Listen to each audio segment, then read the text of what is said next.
அஸ்ஸலாமு அலைக்கும். Hi friends, welcome to Raihan Samayal. இன்றைக்கி நம்மளோட சேனலில் நம்ம பார்க்க போகிற வீடியோ ரம்லானுடைய டே 13 ஷஹர் டு இஃப்தார் பிளாக் தாங்க வந்து பார்க்க போகிறோம். இன்றைய ஒரு நாளைக்கு நான் சஹருக்கும் இஃப்தாருக்கும் என்னெல்லாம் வேலை செய்கிறேன் அப்படிங்கிறது தான் இந்த வீடியோவில் உங்களுக்கு ஷேர் பண்ணியிருக்கேன்.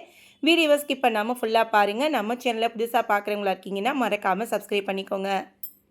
இன்றைக்கி வந்து நைட்லேருந்து தாங்க வந்து வீடியோ எடுக்க ஸ்டார்ட் பண்ணுறேன். இன்றைக்கி வந்து ரைஸ் வச்சுட்டு சாம்பார் வச்சுட்டு இன்றைக்கி வந்து கருவாடு சொதி மாதிரி வைக்கலான்ட்டு இருக்கேங்க. எங்கள் வீட்டில் வந்து கருவாடு சொதின்னு தான் சொல்லுவோம். கருவாடு தொக்கு மாதிரின்னு வச்சுக்கோங்க. இந்த கருவாட்டு சொதிக்கு வந்து நான் இன்றைக்கி வந்து வாழை கருவாடு வந்து எடுத்திருக்கேங்க.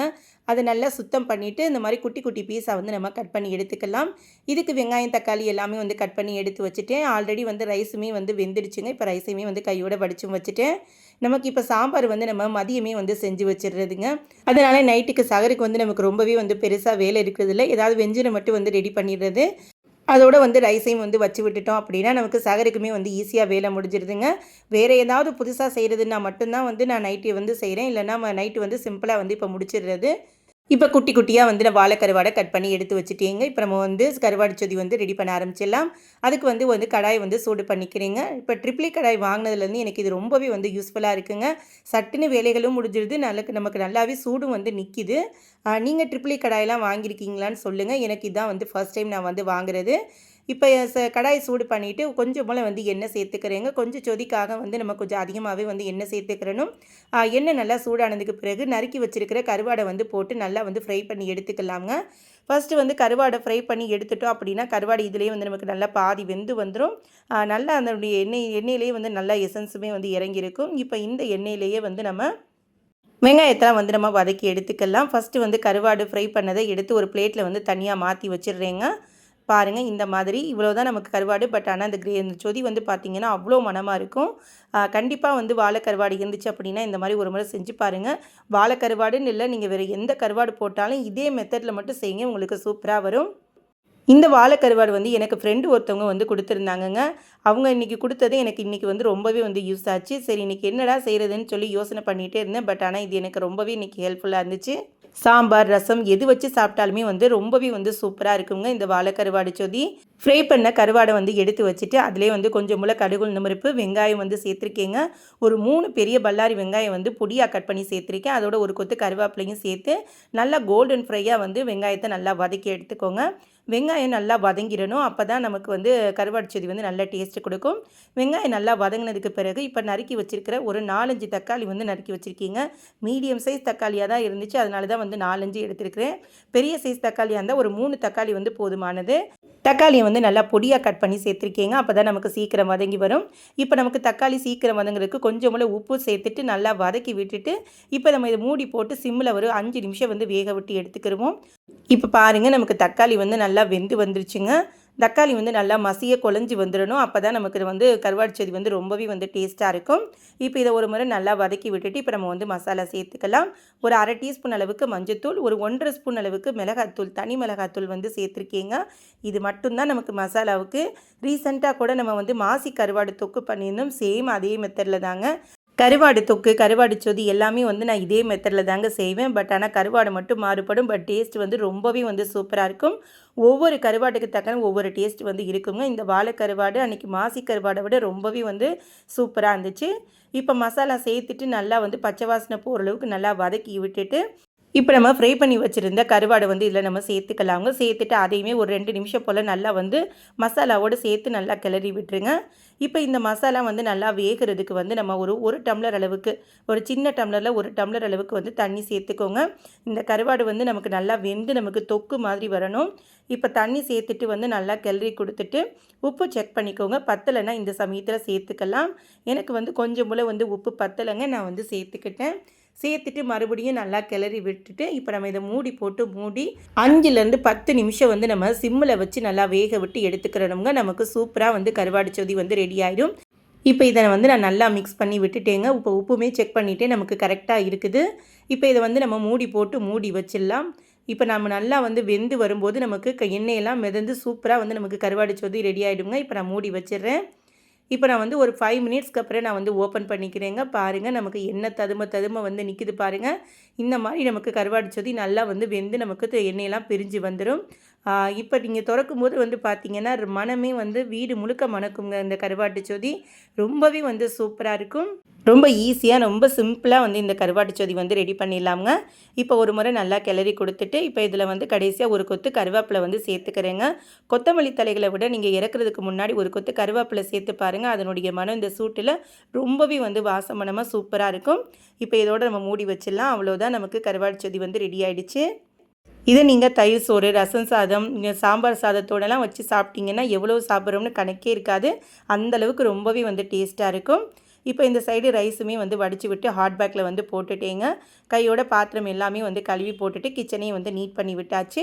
இதோடு வந்து நம்ம சகருக்கு தாங்க வந்து வீடியோ ஸ்டார்ட் பண்ணுறேன். சகருக்கு வந்து எல்லாத்தையும் வந்து நான் சூடு பண்ணி டேபிளில் கொண்டு வந்து வச்சுட்டேன். இன்றைக்கி சகருக்கு எந்திரிக்க கொஞ்சம் லேட் ஆகிடுச்சிங்க. அதனால் சூடு பண்ணுறதெல்லாம் வீடியோ எடுக்க முடியலை. வழக்கமாக எப்படி நான் சூடு பண்ணுவேன்னு கண்டிப்பாக உங்களுக்கு தெரியும். இன்றைக்கி சகருக்கு நம்ம வீட்டில் என்ன சாப்பாடுன்னு ஒரு முறை வந்து பார்த்துடலாம். சுட சுட வந்து ரைஸ் வந்து ரெடி பண்ணியிருக்கீங்க. இதோட கத்திரிக்காய், மாங்காய், முருங்கைக்காய்லாம் போட்டு வச்சு சாம்பாருங்க.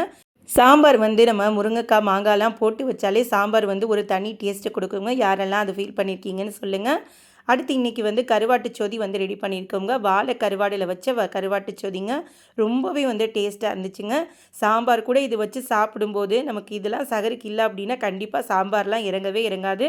அந்த மாதிரி தான் இன்றைக்குமே சாம்பார் வந்து இறங்கணும் அப்படின்னா கண்டிப்பாக இந்த மாதிரி ஏதாவது நான்வெஜ் கிரேவி வந்து இருந்தால் தான் நமக்கு உள்ளே செல்லும். அடுத்து நேற்று வச்சுருந்த நமக்கு நெய் சோறு கொஞ்சம் போல் இருந்துச்சுங்க. அதோட கலரிக்கறி கொஞ்சம் போல் இருந்துச்சு. அதையுமே வந்து சூடு பண்ணி எடுத்து வச்சுருக்கேன். இதோட தயிர், வாழைப்பழம், இது தாங்க இன்றைய சகருக்கான சாப்பாடு. இப்போ எல்லாருமே வந்து எந்திரிச்சு வந்துட்டாங்க. இப்போ நம்ம வழக்கம் போல் வந்து பிளேட்டில் எல்லாருக்குமே வந்து சாப்பாடு வந்து எடுத்து வச்சுட்டேங்க. இப்போ வழக்கம் போல் சாப்பிட்டுட்டு நம்ம நியத்தை சொல்லிவிட்டு தொழுதுட்டு ஓதிட்டு படுத்துருவோம். இதோட வந்து இந்த ஷகர் விலாக் முடியுதுங்க. இதோட நம்ம வந்து இஃப்தாருக்கு தான் வந்து வேலைகள் ஸ்டார்ட் பண்ணுறேன். இப்போ மணி வந்து ஒரு 4 மணி ஆகுதுங்க. 4 மணியை போல் தான் நான் வந்து கிச்சனுக்குள்ளே வர்றேன். இன்றைக்கி வந்து ஃபலூடா வந்து ரெடி பண்ணலான்ட்டு இருக்கேங்க. பேக்கர்ஸ் பிராண்டில் வந்து ஃபலூடா மிக்ஸ் வந்து நம்ம பிஸ்தா ஃப்ளேவரில் வந்து வாங்கி வச்சுருக்கோம். இன்றைக்கி அது செய்யலாம் அப்படின்ட்டு தான் வந்து இருக்கேன். இப்போ அதுக்கு வந்து பால் வந்து நான் சூடு பண்ணிக்கிறேங்க. ஃபஸ்ட்டு வந்து பாலை வந்து நல்லா கொதிக்க வச்சு எடுத்துக்கிறணும். இப்போ பால் வந்து நமக்கு நல்லா கொதிச்சிருச்சுங்க. கொதிச்சதுக்கு பிறகு ஒரு 5 நிமிஷம் போல் சிம்மில் வச்சுட்டு அதுக்கு பிறகு வந்து நம்ம சேர்த்துக்கிறணும். அப்போ தான் வந்து பால் வாடை இல்லாமல் இருக்குங்க. ஏன்னா இதுக்கு முன்னாடி நான் வந்து அப்படியே செஞ்சுருக்கேன். பட் ஆனால் அது வந்து ஒரு பால் ஸ்மெல் அடிக்கிற மாதிரியே தான் இருக்கும். அந்த ஒரு 5 நிமிஷம் சிம்மில் வச்சுட்டு அதுக்கு பிறகு நம்ம இந்த மிக்ஸ் சேர்க்கும்போது அது வந்து நமக்கு கரெக்டாக வந்து இந்த மிக்ஸ் ஃப்ளேவர் வந்து இருக்குங்க. அதுக்காக தான் நான் திரும்ப திரும்ப சொல்லிக்கிறது. இப்போ கட் பண்ணிவிட்டு ஃபலூடா மிக்ஸை வந்து நான் சேர்த்துக்கிட்டேங்க. சேர்த்துட்டு நல்லா கிளறி கொடுத்துடலாம். நமக்கு கிளற நல்லா திக்கு கன்சிஸ்டன்சிக்கு வருங்க. நமக்கு வந்து ஃபலூடா மிக்ஸ் சேர்த்துட்டு ஒரு 5 நிமிஷம் போல் சிம்மிலே வச்சு நல்லா கிளறி கொடுத்துக்கிட்டே இருக்கணும். நமக்கு நல்லா க்ரீமியாக வந்துடும். இப்போ பாருங்கள், இந்த மாதிரி க்ரீமியாக ஆனதுக்கு பிறகு இதை நம்ம ஆஃப் பண்ணி வச்சிடலாம். இது கொஞ்சம் நேரம் ஆறட்டும். ஆறுனதுக்கு பிறகு பார்க்கலாம். இப்போ அடுத்து வந்து நம்ம இன்றைக்கி வந்து பஃப் வந்து செய்ய போகிறவங்க. இன்றைக்கி வந்து வெஜ் பஃப் வந்து செய்ய போகிறேன். நம்ம ஆல்ரெடி வந்து எக் பஃப் பண்ணியிருந்தோம்ல, அதில் பேலன்ஸ் வந்து ஷீட் இருந்துச்சுங்க. அதை இன்றைக்கி வச்சு முடிச்சிடலான்ட்டுன்னு இப்போ அதுக்கு வந்து ஒரு முட்டை வந்து நான் பீட் பண்ணி எடுத்துக்கிறேன். இன்றைக்கி வந்து சீஸ் எல்லாம் போட்டு வெஜ் சீஸ் பஃப் மாதிரி வந்து ரெடி பண்ணலான்ட்டு இருக்கீங்க. வெஜ்ஜு ஸ்டஃபிங் வந்து பார்த்திங்கன்னா நம்ம நேற்று செஞ்சுருந்தோம். வெஜ்ஜு ஸ்டஃபிங்கு சமோசாவுக்கும் ஸ்ப்ரிங் ரோலுக்கும் செஞ்சுருந்தோம்ல, அதில் வந்து பேலன்ஸ் ஸ்டஃபிங் வந்து இருந்துச்சுங்க. அதை இன்றைக்கி இதிலே வச்சு நம்ம முடிச்சு விட்டுடலாம். ஏன்னா இந்த ஷீட்டுமே நமக்கு இனி அடுத்து வீணாக போயிடும். ஏன்னா இதெல்லாம் வந்து நமக்கு வெட்டு ஷீட்டுங்கிறனால, சமோசா ஷீட்லாம் வந்து நமக்கு ட்ரை ஷீட்டாக இருக்கும். இது வந்து வெட்டில் இருக்கிறதுங்கனால நம்ம இதை வந்து டக்குன்னு முடிச்சிடணும். ரொம்ப நாள் வந்து நம்ம ஃப்ரிட்ஜிலே வச்சுருக்கக்கூடாது. இப்போ வந்து நம்ம வெஜ் பஃப் எப்படி செய்கிறதுன்னு பார்க்கலாம். ஃபஸ்ட்டு வந்து ட்ரேயை வந்து ரெடி பண்ணிக்கலாமுங்க. நான் வந்து ஓடிஜியில் தான் வந்து செய்ய போகிறேன். அன்றைக்கி வந்து நம்ம பட்டர் ஷீட் வந்து போட்டிருந்தோம். அதனால் வந்து நம்ம கீழே ஒட்டிக்கிட்டு வந்துச்சு. நம்ம கீழே வந்து ஆயில் அப்ளை பண்ணுற மாதிரி இருந்துச்சு. அதனால் ஆயிலெலாம் வேணாம் அப்படிங்கிறதுக்காக இன்றைக்கி நான் வந்து ஆடி ஈகோ பேக் வந்து எடுத்திருக்கேங்க. இது வந்து நமக்கு கொஞ்சம் ஒட்டாமல் வருங்கிறதுக்காக இதில் வந்து இன்றைக்கி நான் கொஞ்சம் போல் வந்து கட் பண்ணி எடுத்து வச்சுருக்கேன். இப்போ நமக்கு 4 ஷீட்டையுமே ஓப்பன் பண்ணி இந்த மாதிரி ஃபுல்லாக வச்சுட்டு இப்போ இதுக்கு மேலே வந்து நம்ம எடுத்து வச்சுருக்கிற ஸ்டஃபிங் வந்து இது நம்ம அப்படியே வச்சுக்கலாமுங்க. நான் வந்து இன்றைக்கி 4 ஷீட்டு தானே, நமக்கு இருக்கிறது எல்லாத்தையும் ஸ்டஃபிங் எல்லாம் உள்ளே வச்சிடலாம் அப்படின்னு சொல்லிட்டு எல்லா வெஜ்ஜீஸையுமே வந்து வச்சுட்டேன். பார்த்தா நான் ஃபுல் லோடில் வெஜ்ஜீஸ் வச்சுருக்கேன். கொஞ்சம் கம்மியாக வச்சுருக்கணும் போல். ஃபஸ்ட்டு வந்து எனக்கு ஷேப் வந்து கொஞ்சம் தென்றல் கொடுத்துச்சுங்க. வெஜ் பஃப் மாதிரி செய்யணும் அப்படிங்கிறதுக்காக நினச்சிருந்தேன். இப்போ கரெக்டாக அப்புறம் பார்த்தீங்கன்னா நான் எக் பஃப் மாதிரி அந்த ஷேப்பில் கொண்டு வர்ற மாதிரி ஆகிடுச்சு. சரி, ஷேப் என்னவாக இருந்தால் என்ன, நமக்கு டேஸ்ட் கரெக்டாக இருக்குல்ல, அது போதும் அப்படின்னு நினச்சிட்டேன். இப்போ இருக்கிற வெஜ்ஜீஸ் எல்லாமே இந்த 4 இதிலே வந்து ஃபில் பண்ணிட்டேங்க. அடுத்து ஒரு சீஸ் ஸ்லைஸ் வந்து எடுத்திருக்கீங்க. எடுத்துகிட்டு இதை வந்து 4ஆக கட் பண்ணிவிட்டு 4யுமே வந்து ஒவ்வொரு துண்டு சீஸ் சின்ன சின்ன பீஸாக வந்து வச்சுக்கலாம் அப்படின்னு நினச்சேன். ஏன்னா வந்து இதை நம்ம அப்படியே சாப்பிட்றதுக்கு கொஞ்சம் சீஸோடு நம்ம சாப்பிட்டா கொஞ்சம் டேஸ்ட் வந்து டிஃப்ரென்ஸாக இருக்கும்ல. எல்லாமே ஒரு ட்ரையல் தானேங்க. நம்ம இஷ்டங்க, நம்ம என்ன வேணாலும் சமைக்கலாங்கிற மாதிரி இது வந்து நம்ம இஷ்ட சமையல் மாதிரி சமைச்சாச்சு. இப்போ வந்து சீஸ் ஸ்லைஸ் எல்லாத்தையும் வச்சுட்டு இப்போ இதை க்ளோஸ் பண்ணுறதுக்கு ஃபஸ்ட்டு வந்து வெஜ்ஜு பஃப் ஷேப்பில் வந்து க்ளோஸ் பண்ணலான்னு நினச்சி பண்ணிங்க. பட் ஆனால் அது கொஞ்சம் கஷ்டமாக இருந்த மாதிரி இருந்துச்சு. பட் பண்ணிட்டேன், நல்லா தான் நமக்கு ஷேப் பெருசாக வந்துச்சு. பஃப்பெல்லாம் நம்ம ரெடி பண்ணிவிட்டு பார்க்கும்போது, பட் உள்ளே நம்ம வைக்கும்போது ஸ்டஃபிங் அமுக்கும் போதெல்லாம் வந்து ரொம்ப கஷ்டப்படுற மாதிரி இருந்துச்சு. சரி, எதுக்கு நம்ம இந்த மாதிரி சிரமப்படுறதுக்குன்னு தான் அப்புறம் வந்து நான் அப்படியே ஷேப்பை வந்து மாற்றிட்டேன்.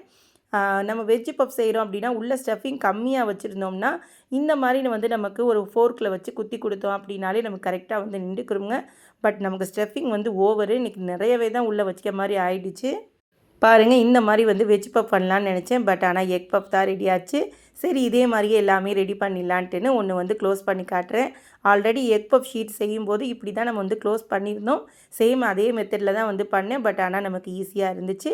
இப்போ இன்னொன்னே அதே மாதிரியே டக்குன்னு முடிச்சாச்சுங்க. இப்போ இதில் வந்து நம்ம எக் வாஷ் வந்து கொடுத்துடலாம். எக் வாஷ் எதுக்கு கொடுக்குறது அப்படின்னா நமக்கு நல்லா வந்து முறுமுறுப்பாக வரணுங்கிறதுக்காகவும், ப்ளஸ் வந்து நமக்கு மேலே வந்து ரொம்ப ஹார்ட் ஆகிடாமல் நமக்கு நல்லா சாஃப்டாக இருக்கணுங்கிறதுக்காக தான் இந்த எக் வாஷ் வந்து நம்ம கொடுக்குறது. இப்போ எல்லாத்துலேயும் வந்து எக் வாஷ் வந்து நான் கொடுத்துக்கிறேங்க. கீழே வரைக்கும் எந்த அளவுக்கு நம்மளால் முடியுதோ எக்கை வந்து ஃபுல்லாக காலி பண்ணிடணுன்ட்டுன்னு எக்ஸ்ட்ரா வேந்தங்க நல்லாவே வந்து கொடுத்துக்கிட்டேன். இந்த எக் அப்படியே இருந்துச்சு அப்படின்னா நம்ம வந்து இஃப்தார் முடிச்சுட்டு ஒரு ஆம்லெட்டோ ஆஃப் ஆயிலோ ஏதோ ஒன்று போட்டு சாப்பிட்றணும்.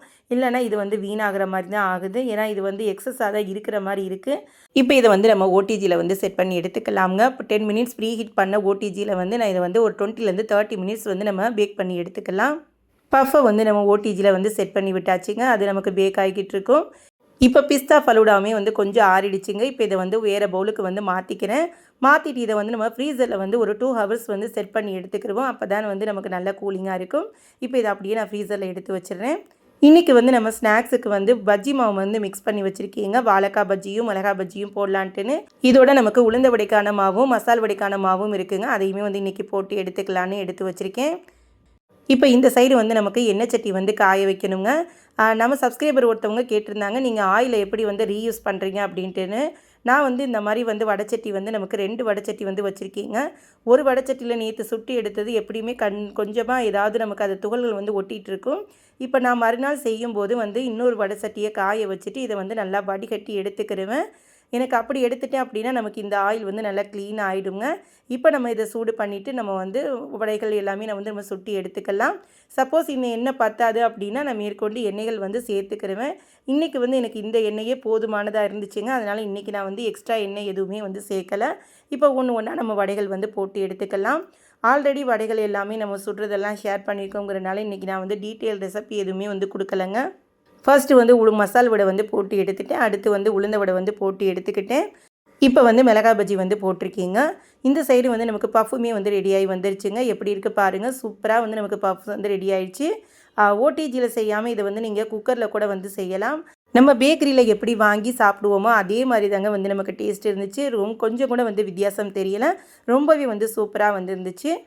இந்த சைடு நமக்கு மிளகாய் பஜ்ஜியுமே வந்து ரெடி ஆகிடுச்சிங்க. குட்டி குட்டியாக இந்த மாதிரி வந்து மிளகாய் பஜ்ஜி போடும்போது பிள்ளைங்க ரொம்பவே வந்து விரும்பி சாப்பிட்றாங்க. இன்றைக்கி வந்து கொஞ்சம் அதிகமாகவே வந்து மிளகாய் பஜ்ஜி வந்து போட்டு எடுத்திருக்கீங்க. இதோட வந்து வாழைக்காய் பஜ்ஜியுமே வந்து இன்றைக்கி குட்டி குட்டியாக தான் வந்து போட்டிருக்கேன். குட்டியாக இருந்துச்சு அப்படின்னா 1, 2 எக்ஸ்ட்ரா சாப்பிடுவாங்க. இல்லை பெருசாக இருந்துச்சுன்னா ஒன்றோடு எடுத்துகிட்டு அப்படியே விட்டுருவாங்க. அதனால் இன்றைக்கி நான் வந்து ஒன்று வந்து ஃபுல்லாக வந்து குட்டி குட்டியாக போட்டு எடுத்துக்கிட்டேங்க. இது நமக்கு போடுறதுக்குமே ஈஸி. ஒரே டயத்துலேயே வந்து நம்ம எல்லாத்தையும் வந்து போட்டு எடுத்துக்கலாம். இப்போ வடை எல்லாமே வந்து சுட்டாச்சுங்க. இது வந்து நம்ம டேபிளில் கொண்டு போய் வச்சிடலாம். அடுத்து இப்போ ஃபலூடா மிக்ஸுமே வந்து நமக்கு ரெடி ஆகிடுச்சுங்க. நல்லா வந்து நமக்கு கூலிங் ஆகிடுச்சு. நான் இப்போ வந்து ரொம்ப கூலிங் ஆக விடுறதில்ல. ஒரு 1 ஹவர் 1.5 ஹவர்லேயே வந்து நான் எடுத்துடுறது. ஏன்னா நமக்கு கோல்டு கொஞ்சம் அதிகமாக இருக்குங்கிறனால கொஞ்சம் ஹாஃப் கூலிங்கில் தாங்க வந்து குடிச்சிட்ருக்கோம். உங்களுக்கெல்லாம் வந்து கிளைமேட் எப்படி இருக்குன்னு சொல்லுங்கள். எங்களுக்கு வந்து கொஞ்சம் வெயில் அடிக்கிற மாதிரியும் இருக்குது. பட் ஆனால் நமக்கு கோல்டாக இருக்கிற மாதிரியும் இருக்குது. கொஞ்சம் மிஸ்மேட்சான கிளைமேட்டாக தான் இருக்குது. உங்களுக்கெல்லாம் எப்படி இருக்குன்னு சொல்லுங்கள். பட் ஆனால் எங்களுக்கு என்னமோ தெரில, இந்த வருஷம் வந்து ஜூஸஸ் ஐட்டம்லாம் வந்து எதுவுமே வந்து அதிகமாக சாப்பிட முடியலன்னே சொல்லலாம். ஏன்னா குடிச்சிட்டோம் அப்படின்னா வந்து நமக்கு அது கோல்ட் ஆகிடுது. குடிக்கலைனாலும் குடிக்காமலும் இருக்க முடியல, அந்த மாதிரியும் ஆகுது. இப்போ ஃபலூடா மிக்ஸ் வந்து எல்லாமே பவுலில் வந்து மாற்றிட்டேங்க. இதையுமே வந்து நம்ம டேபிளுக்கு வந்து கொண்டு போய் வச்சிடலாம். இப்போ எல்லாமே வந்து டேபிளில் எடுத்து வச்சாச்சுங்க. இன்றைக்கி இஃப்தாருக்கு நம்ம வீட்டில் என்னெல்லாம் ரெடி பண்ணியிருக்கோம் அப்படிங்கிறத ஒரு முறை வந்து பார்த்துடலாம். வழக்கம் போல் வந்து பள்ளிவாசல்லேருந்து வாங்கிட்டு வந்து நோம்பு கஞ்சி வந்து எடுத்து வச்சுருக்கீங்க. நோம்பு கஞ்சி வந்து ரொம்பவே உடம்புக்கு நல்லதுங்க. நான் நேற்றைய வீடியோலேயே சொல்லியிருந்தேன். வயிறு புண்ணை ஆற்றக்கூடியது மட்டும் இல்லைங்க, இது நமக்கு தெம்பையும் வலிமையும் நல்லா கொடுக்கக்கூடியதுங்க. குழந்தைங்கள்லாம் சாப்பிடல அப்படின்னா கண்டிப்பாக வந்து பிள்ளைங்களுக்கு எல்லாருக்குமே வந்து கொடுங்க. கொஞ்சமாவது வந்து கொடுத்து பழக ஆரம்பிங்க. எங்கள் வீட்டு பிள்ளைகளுக்கு நான் அப்படி தாங்க வந்து கொடுத்து பழக ஆரம்பித்தது. இதோட நமக்கு ஸ்நாக்ஸ் வந்து உளுந்த வடையும் மசால் வடையும் ரெடி பண்ணியிருக்கீங்க. இதோட வந்து நமக்கு ஃபலூடா மிக்ஸ் வந்து ரெடி பண்ணியிருக்கோம். ரொம்பவே வந்து சூப்பராக இருந்துச்சுங்க இந்த ஃபலூடா மிக்ஸ். கண்டிப்பாக நீங்களும் ட்ரை பண்ணி பாருங்கள். அடுத்து மிளகா பஜ்ஜியும் வாழைக்காய் பஜ்ஜியும் வந்து போட்டிருக்கீங்க. அடுத்து வந்து நமக்கு வெஜ் பஃப் வந்து ரெடி பண்ணியிருக்கோங்க. நேற்று ஸ்டஃபிங் வச்சு வெஜ் பஃப் ரொம்பவே வந்து சூப்பராக இருந்துச்சுங்க பேக்கரி ஸ்டைலில். அடுத்து நோம்பு திறக்கிறதுக்கு வந்து பேரிச்சம்பழம் வந்து எடுத்து வச்சுருக்கீங்க. இன்றைக்கி வந்து க்ரீன் சட்னி வந்து செய்ய மறந்துட்டேங்க. ரொம்பவே வந்து கஷ்டமாக இருந்துச்சு. க்ரீன் சட்னி இல்லாமல் நம்ம வீட்டில் வந்து சாப்பாடே இறங்காதுன்னே சொல்லலாம். அது மாதிரி தாங்க இன்றைக்கி இஃப்தாருக்கு க்ரீன் சட்னி கேட்டுக்கிட்டே இருந்தாங்க. இன்ஷால்லா நாளைக்கு தான் வந்து செய்யணும். இப்போ நமக்கு நோன்பு திறக்கிற நேரமும் வரப்போகுதுங்க. நம்ம துவா கேட்டுட்டு நோன்பு திறக்கிறதுக்கு நேரம் கரெக்டாக இருக்கும். இதோடு இந்த விளாக் முடியுதுங்க. இந்த வீடியோ உங்களுக்கு பிடிச்சிருக்கும்னு நம்புகிறேன். பிடிச்சிருந்துச்சு அப்படின்னா இந்த வீடியோக்கு ஒரு லைக் கொடுங்க. உங்கள் ஃப்ரெண்ட்ஸ் அண்ட் ஃபேமிலியோடு வந்து ஷேர் பண்ணுங்கள். நம்ம சேனலில் புதுசாக பார்க்குறவங்களா இருக்கிறீங்கன்னா மறக்காமல் சப்ஸ்கிரைப் பண்ணி எனக்கு சப்போர்ட் பண்ணுங்கள். இன்னும் புது புது ரெசிபியோடு நாம் அடுத்த வீடியோவில் சந்திப்போம். Bye friends. தேங்க்ஸ் ஃபார் வாட்சிங்.